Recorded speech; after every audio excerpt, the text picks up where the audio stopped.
Hari ini persis hari ke-10 Pak Erwantoni bersama Anto berada di Jakarta dan sekarang keduanya sudah ada di studio dan juga hadir bersama kita ada Dr. Handri adalah ahli parenting. Selamat siang, Dokter.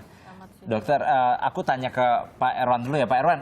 Berarti ini kan mau ketemu sama Presiden ini 10 hari. Hitungannya berarti harusnya kalau nggak hari Rabu, hari Kamis. Ya Pak ya, apa yang pertama kali yang akan Pak Erwanto sampaikan jika memang nanti berkesempatan ketemu sama Presiden Joko Widodo? Ya terima kasih sebelumnya ya. Ya kalau harapan saya ini dikabulkan ya mungkin mudah-mudahan ketemu sama Pak Jokowi, saya ingin mengadukan nasib saya bahwa saya sebagai rakyat biasa yang di Bandar Lampung yang notabene punya anak autis. Dalam hal ini pemerintah setempat diwakili oleh Dinas Sosial Kota, Dinas Sosial Provinsi juga enggak peduli sama sekali sama anak saya ini. Ya saya sebagai warga ya bingung mau mengadu kemana lagi. Harapan saya salah satunya ke Presiden Jokowi. Tapi Pak Erwan sudah sempat mengadu ke Dinas Sosial setempat sana? Sudah. Bahkan saya sempat ngadu ke Kemensos Pusat. Apa di Dinas Sosial Lampung apa yang akhirnya Bapak dapatkan atau apa yang mereka katakan? Ya intinya dia ya untuk mengarah untuk pengobatan untuk ini itu nggak ada sama sekali karena di Lampung untuk pengobatan untuk panti tersebut memang nggak ada dan juga kepeduliannya itu yang saya harapkan, misalnya dengan kepedulian kan bisa sumbang saran, nasihat, referensi. Betul. Itu kan saya juga perlu dukungan. Itu nggak saya dapatkan. Tentunya butuh dana Pak ya? Ya sebenarnya ya jadi inti permasalahannya sebenarnya gini. Saya terusir karena diusik sama warga. Sedangkan di pemerintah Lampung nggak ada jaminan. Kalau dari pemerintah atau dinas sosial bisa menjamin saya nggak terusir lagi, ya mungkin saya anggap persoalan udah clear karena saya bisa menghidupi anak saya dengan apa adanya. Bapak sempat meminta bahwa sebenarnya salah satu bantuan bentuknya yang saya butuhkan adalah sosialisasi terhadap warga sekitar agar mereka paham sebenarnya Anto ini bagaimana cara menanganinya. Karena kan Bapak menyebutkan bahwa salah satu yang dianggap mengganggu warga ketika Anto teriak misalnya. Iya, ya saya saya datangi, saya laporin, jadi juga saya minta tanggapannya, kepeduliannya, sumbang sarannya kan, cara-cara mengatasinya, gitu. Itu juga belum pernah sampai sekali. Bahkan malah saya dijanjikan kepala dinas sosial sempat hanya pencitraan saja, sempat di koran diterbitkan di media massa yang di Lampung. Dia sempat ngomong dia akan membantu Anto mengawal pengobatan Anto dan membawa Anto ke panti sosial milik pemerintah. Tapi nggak pernah terjadi? Tidak sama sekali. Anto sempat waktu itu dibawa ke sebuah panti? Hanya 1 hari waktu itu? Hanya 1 hari 2 hari hitungan. Oke, dokter, ini cukup menarik kalau kita lihat ya sebagai gini. Kalau kita bicara soal ahli parenting, tapi kalau dokter melihat apa yang dilakukan oleh Pak Erwan dengan membawa Anto sekian jauh menyeberangi laut dari Lampung menuju ke Jakarta, perjalanan sekian jam, sudah cukup belum sih? Sudah benar tidak apa yang dilakukan oleh Pak Erwan sebenarnya? Ya, ralat sedikit ya, saya dokter syaraf anak. Dokter syaraf anak, oke. Jadi untuk melihat kasus Anto ini memang orang tua tidak bisa sendiri, ya harus dari lingkungan, kemudian juga dari pemerintah juga harus mendukung. Yang kita bisa bilang apa yang dilakukan Pak Erwan adalah naluri ya Bu? Iya dokter. Iya, tentunya pasti akan mencarikan yang terbaik. Ya. Oke, kalau gitu kita sebagai dokter syaraf, Dokter Andri, kalau kita bicara mengenai autisme. Autisme di sini juga kami mendapatkan brosurnya bahwa penjelasan detail mengenai fakta-fakta mengenai autisme, gangguan perkembangan kompleks ketika anak-anak tumbuh kembang, biasanya mulai di usia-usia balita. Kalau Anda melihat dari sudut bidang Anda, apa yang bisa dilakukan oleh orang tua untuk menangani anak mereka? Ya, sebetulnya autisme ini kan sudah satu hal yang sudah cukup lama ya di Indonesia ya. Nah sekarang ini sebetulnya awareness dari orang tua, guru, tenaga profesional juga sebetulnya sudah meningkat ya, sudah lebih baik daripada mungkin 10-15 tahun yang lalu.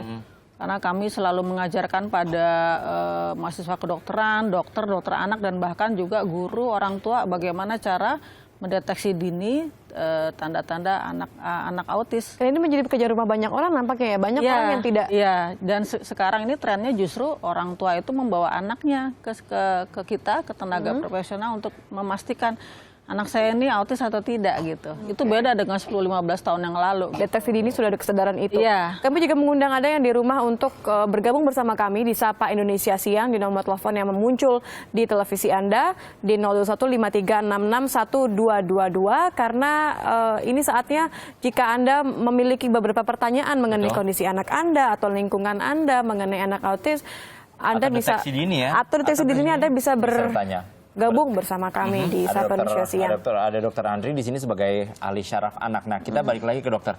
Dokter tadi dikatakan ini cukup menarik bahwa sudah ada pelatihan terhadap mungkin juga dokter-dokter muda ya.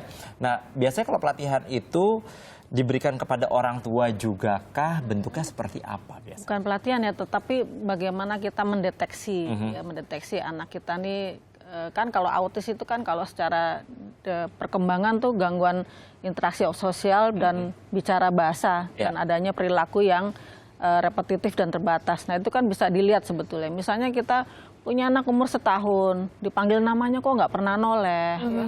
Atau kalau mainan sesuatu tuh kok mainnya tuh dengan cara yang tidak biasa. Misalnya kalau mainan mobil-mobilan tuh bukannya mobil-mobilan dimainin gini tapi dibalik rodanya diputer-puter. Atau dia belum bisa, yang paling sering orang tua datang ke kita adalah dengan keluhan anak saya belum bisa bicara, gitu, terlambat bicara. Pak Arwan sendiri artinya dari tadi kan beberapa contoh-contoh general yang disebutkan oleh Dokter Andri. Di usia berapa berarti menyadari Anto berbeda dengan anak-anak lain? Ya, dia waktu sekitar umur 3 tahun. 3 tahun? Ya, dia kayak konsentrasi, tata matanya nggak fokus. Nah, dan juga dia sering mengulang kayak setrikaan lah kalau dia bergerak itu mondar-mandir. Dan juga dia senang dengan dunianya. Misalnya kalau dia dulu dia sering nyusun bata, apa nyusun itu gitu. Itu ada ketertarikannya Anto ya ketika menyusun begitu ya.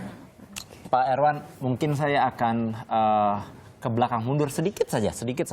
Pada saat kapan Anto mulai suka berteriak-teriak, tantrum kalau kita bisa bilang ya. Emosinya kurang terkendali. Ya. Di umur berapa mulainya? Ya sebenarnya dia udah lama sih sering berteriak itu. Nah, tapi posisinya dulu kan, nah, kalau di rumah kan masih ada orang untuk menghandle dia. Ya.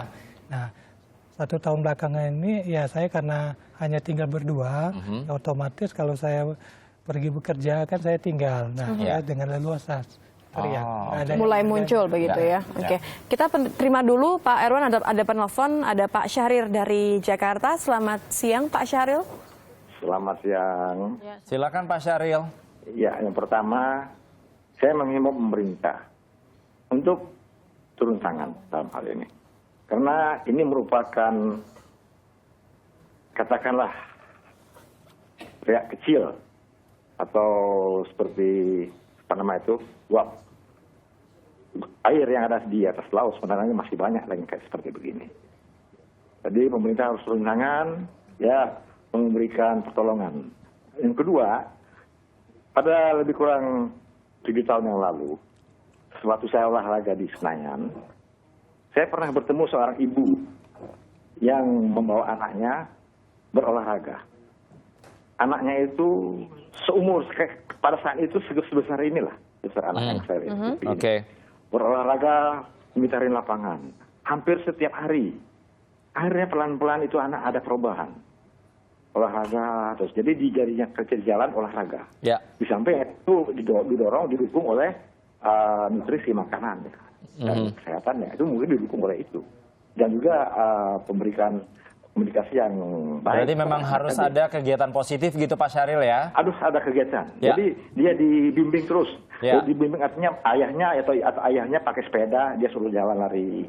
Sehingga itu olahraga bareng gitu ya Pak Syahril ya? Iya, baik kami. Jadi ayahnya sembari naik sepeda kecil, naik sepeda, anaknya suruh lari. Ya. Jadi kami itu tanggap maksud Anda. Saya lihat. Itu benar-benar kejadian. Ya.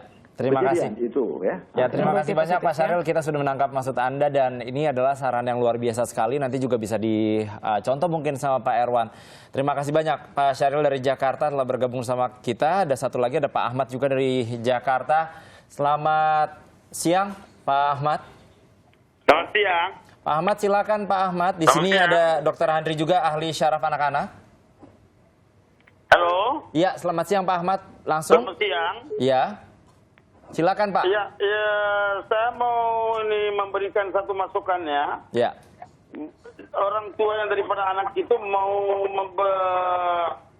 ketemu dengan Bapak Presiden. Disitulah memberikan itu satu luar biasa ini. Saya mau kasih masukan, justru itu Menteri Sosial itu kepentingan mereka ini. Ya. Ya, itu harus diketemukan langsung Menteri Sosial. Oke. Kedua, terus itu Menteri Kesehatan. Yang dipentingkan Menteri Kesehatan, Ibu Dr. Syaraf itu, tolong dibantu dua orang ini.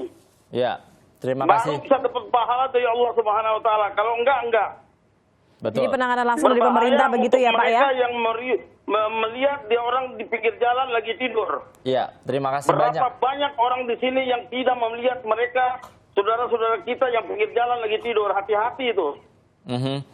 Terima kasih banyak Pak Ahmad dari Jakarta. Tolong ini kasih lihat sama dokter Ya. kesehatan, sama menteri sosial itu, biar mereka itu bisa bantu dan langsung bersama Pak Presiden kirim salam juga dari saya. Dari Terima Pak kasih Ahmad, banyak, Jakarta terima Pusat. kasih banyak dukungannya Pak Ahmad. Ahmad. Ini Pak Erwan salah Baik, satunya. baik. Pak Ahmad sudah memberikan dukungan. Ini juga Bu Handri ya. Ini Iya. juga kalau kita lihat ini banyak juga yang mendukung dan menyayangkan apa yang terjadi kepada Pak Erwan dan juga Anto gitu. Tapi kalau misalkan dokter melihat sendiri kejadian ini sebenarnya gini ya. Kalau saya menjabarkannya, ini ada yang siapa yang terlambat sebenarnya? Pemerintah di sananya untuk mengetahui autisnya atau Karena kan kalau Pak Erwan kepentok gimana di nih? Pemda ya Pak ya akhirnya Pak ya? Ya, menangani kasus seperti Pak Pak Erwan ini memang tidak bisa semua harus bekerja nggak bisa sendiri ya? sendiri-sendiri. Jadi istilahnya adalah awareness orang tua sudah, Betul. awareness dari guru mungkin sudah, dari lingkungan juga mesti ditingkatkan juga bahwa belajar menerima anak-anak dengan berkebutuhan khusus. Ya.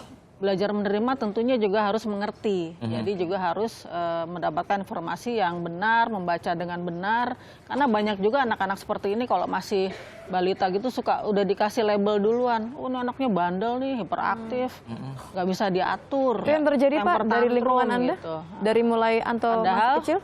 Ya. Padahal dia temper tantrum, suka ngamuk itu karena keterbatasan dia dalam komunikasi. Kalau semua anak yang komunikasinya terlambat, bicaranya terlambat, tentu akan memperlihatkan gejala perilaku temper tantrum, Oke. ngamuk gitu. Dokter, ini sekarang apa yang harus dilakukan Pak Erwan untuk menangani Anto? Karena mereka hanya tinggal berdua. Ya, oke. Tentunya kalau untuk Anto udah sebesar ini ya, anak dengan autism perlu suatu sekolah khusus. Betul. Ya, sekolah khusus untuk Anto di mana Anto bisa belajar mengatur perilakunya, ya, kemudian juga belajar membantu dirinya dalam kehidupan sehari-hari, ya. Kemudian juga itu dulu paling tidak dia bisa membantu dirinya sendiri, bisa berkomunikasi walaupun dengan cara yang masih terbatas ya, dan itu perlu satu sekolah khusus. Satu tempat ya. Satu tempat. Artinya tidak mudah untuk dilakukan, butuh support begitu ya Ibu ya. Iya. Dokter, nanti kita akan bahas lagi lebih bagaimana kemudian tahapan per tahapan deh. Karena kalau mengurus anak tentu tidak ada sekolahnya, mengurus anak dengan autisme lebih tidak biasa lagi kita temukan. Betul. Nanti kita akan undang juga satu narasumber kita juga yang memang sudah melalui hal yang Pak Erwanto lalui, mengurus anak dengan autisme. Nanti kita akan jeda sebentar, kita akan kembali di Sapa Indonesia Siang masih dengan membuka line interaktif di Sapa Indonesia Siang.